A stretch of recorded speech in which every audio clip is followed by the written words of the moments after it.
Assalamualaikum warahmatullahi wabarakatuh.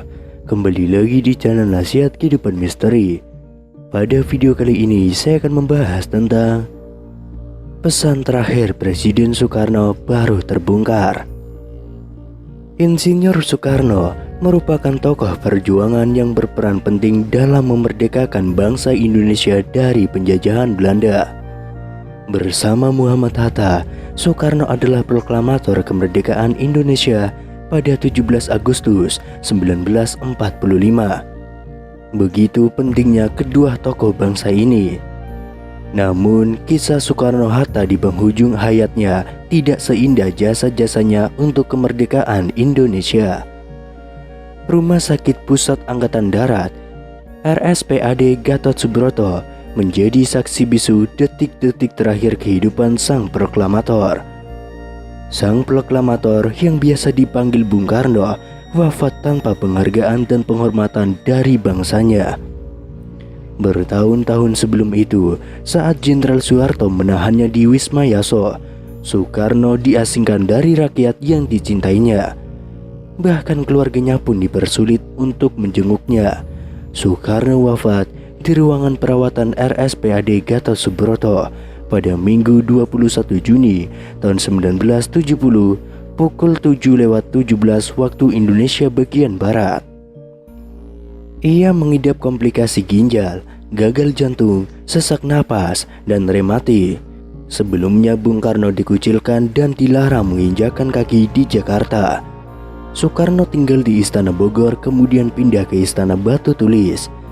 Dalam buku lain berjudul Insinyur Soekarno, karya Wahyudi Jaja, tertulis bahwa sakit yang diderita Soekarno sejak Agustus 1965 semakin parah. Soekarno kemudian memohon kepada Soeharto agar diizinkan kembali ke Jakarta melalui putrinya Rahmawati.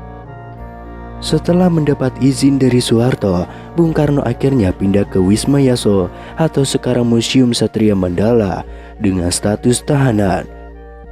Pengamanan terhadap sang proklamator diperketat, alat sadap dipasang di setiap sudut rumah, dan tidak ada seorang pun yang boleh menjenguknya. Guntur Soekarno Putra harus memikul tanggung jawab yang besar ketika bapaknya Presiden Soekarno meninggal dunia.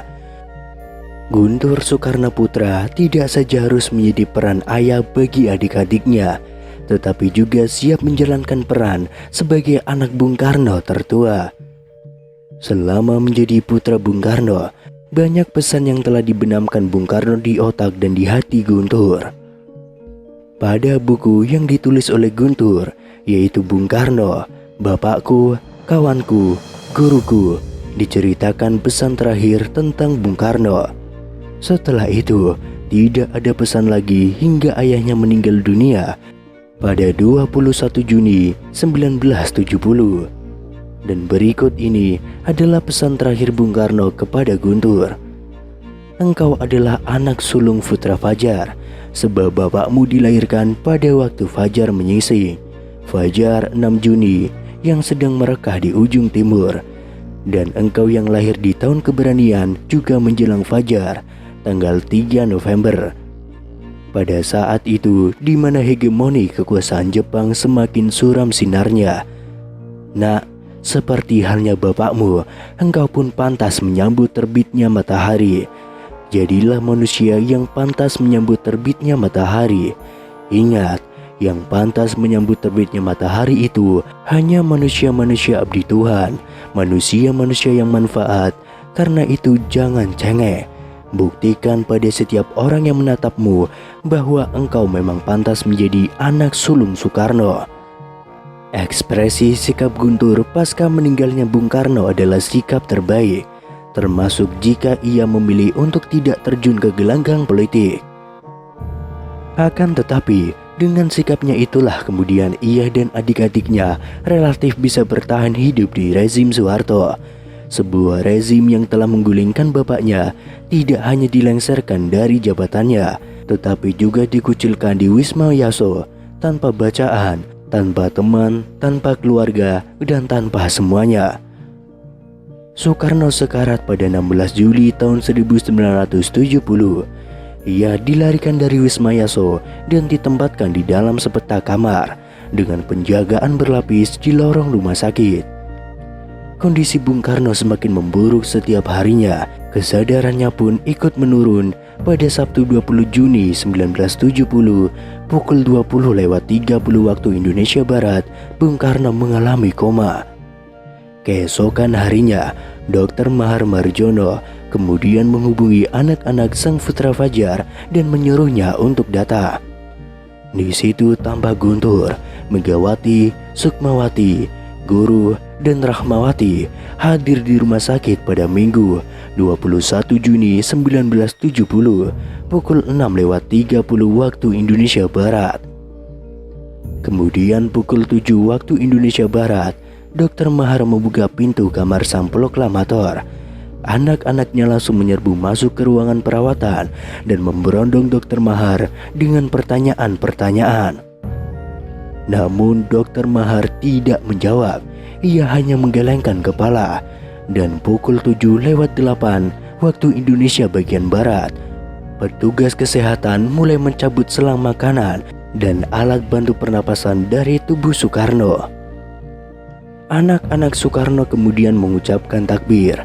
Melihat kondisi sang ayah, Megawati membisikkan kalimat syahadat ke telinga ayahnya.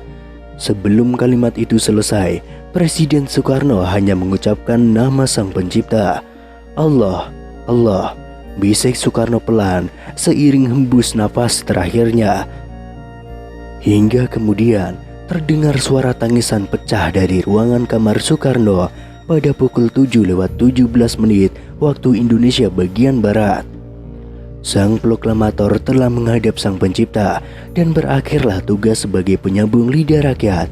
Sebelum wafat, Soekarno sempat dijenguk Muhammad Hatta.